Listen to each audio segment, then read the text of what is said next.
अरे केने बाड़ू हो? दूरे रहो तो। होई का हो? हमार बात नहीं करे के। अरे अरे अरे अरे बना कर हुआ अपन नौटंकी तू। हटो हटो। मुँह चमकइबू की खनबो बनइबू, हाँ तो क्या करी? करे में कमाई कमाई से डटवइबू। ओही लायक बड़ा। अरे ओही लायक बड़ा। कुछ मुँह चमकइबू की खनबो बनइबू, करे में कमाई कमाई से डटवइबू।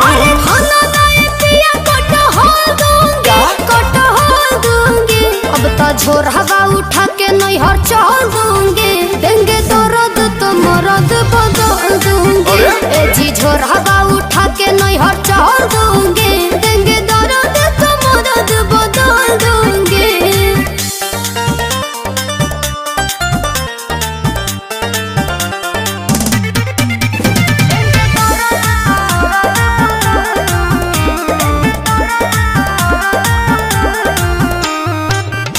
दहेज में तो ले लो हीरो हुंडा, बनते हीरोइन हमर हो गइल हो गुंडा। मामा ठाकुर भाई बड़ा। नहीं नहीं देखो तुम गलत समझ रही हो।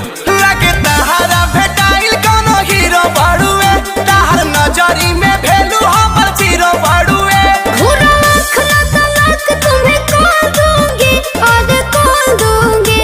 हई झोर हवा उठा के नैहर चल जाइल रहो ना, देंगे दर्द तो मर्द बदल दूंगी। अब तो झोर हवा उठा के नैहर चल दूंगी, देंगे दर्द तो मर्द बदल दूंगी।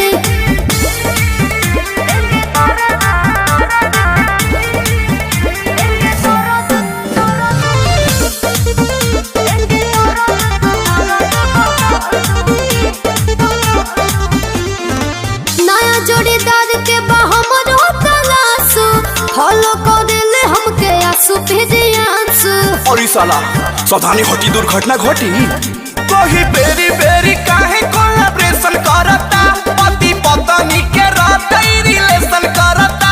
अंशु झगड़ा का तगड़ा में फोड़ दूंगी, ना ना। अरे फोड़ दूंगी। झोर हवा उठा के नैहर चल दूंगी, देंगे दर्द तो मर्द बदल दूंगी। अब तो झोर हवा उठा के नैहर चल दूंगी, देंगे दर्द तो मर्द बदल दूंगी।